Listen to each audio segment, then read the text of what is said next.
लेकिन जब वो परमेश्वर के खादिम के पास गई, परमेश्वर के वचन को उसने ग्रहण किया, तो खुदा का कलाम बताता है उसकी फाइनेंशियल स्टेटस को, उसके धन और उसकी संपत्ति को परमेश्वर ने पुनः जीवित कर दिया, फिर से रिस्टोर कर दिया। उसने सारे कर्जों को पूरा कर दिया, हालेलुया, रिटर्न दे दिया। उसके साथ साथ उसके पास और भी बचा, जिससे कि अपने जीवन में वो अपने लिए इस्तेमाल करने पाए। खुदा के लोगों, अगर आप यीशु मसीह विश्वास कर रहे हैं, उसके पुनरुत्थान पर आप विश्वास कर रहे हैं, आपकी शारीरिक दशा आपको लग रहा है मर चुका है, आपका शरीर का अंग आपको लग रहा है मर चुका है, काम नहीं कर पा रहा है, तो विश्वास करिए, जिस कारण उसने सारा के उसके गर्व को जीवित किया, वो प्रभु यीशु मसीह आपके शरीर को, अंग को जीवित कर देगा। अगर आपको लग रहा है आपकी धन संपत्ति पूरी तरह से खत्म हो चुकी है, everything is finished and dead, Yeshua है जो आपको, जब अगर वो जी उठा है, आपके धन संपत्ति की जो अवस्था है वो भी जीवित होने पाएगी। खुदा के लोगों, हालेलुया, अगर आपका जीवन, हालेलुया, पूरी आशा रहित है, आप अपने आप को निराशा में डुबो जा रहे हैं, अपने आप को खत्म किए जा रहे हैं और आपको लग रहा कोई उम्मीद नहीं रह गई, आपसे कहना चाह रहा, गिदोन के जीवन में परमेश्वर आया, परमेश्वर ने से कहा, तू कौन है? तू शूरवीर सुरमा है। हालेलुया, जो आशा रहित था,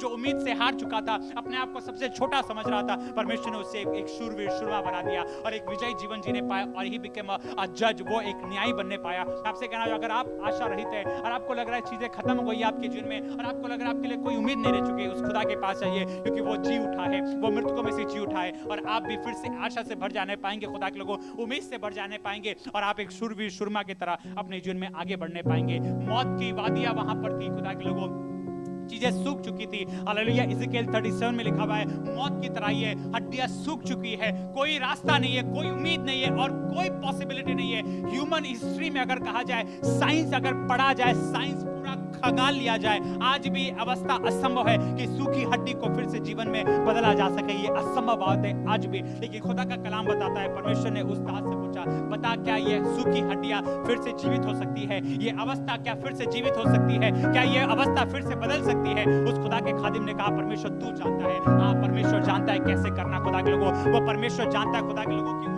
सूखी हड्डियों से जीवन को कैसा लाया जाए, वो जानता है, क्योंकि वो खुदा यीशु मसीह मृत्यु में से जी उठा है। अगर वो मृत्यु में से जी उठा, तो मैं आपसे कहना चाह रहा हूं, आपकी सूखी हड्डियां भी फिर से जीवित हो जाने पाएगी। हालेलुया, उसके पास मृतक आए, उसके पास लंगड़े आए, उसके पास अंधे आए, उसके पास गूंगे आए, उसके पास बहरे आए और उस खुदा यीशुआ ने हर एक की मरी अवस्था में उन्हें जीवन दिया और आज भी वो यीशुआ मरकर जी उठाए और आपको मुझको जीवन देने के लिए तैयार है। खुदा के लोगों, चाहे कुछ भी अवस्था क्यों ना आपके जीवन में, जीवन आपके लिए उपलब्ध है प्रभु यीशु मसीह के नाम में, क्योंकि यीशु मसीह मृत्यु में से जी उठा है। हालेलुया, यीशु मसीह मृतकों में से जी उठा है। परमेश्वर ने उस खुदा के खादिम से कहा, जा तू इन सूखी हड्डियों से कह दे और ये सूखी हड्डियां जी उठने पाएगी। आज आपसे कहना चाह रहा हूं, उठिए, इस बात को कहना शुरू कर दीजिए। हाँ, ये सूखी हड्डियां मैं तुम्हें आज्ञा दे रहा हूं यीशु के नाम में।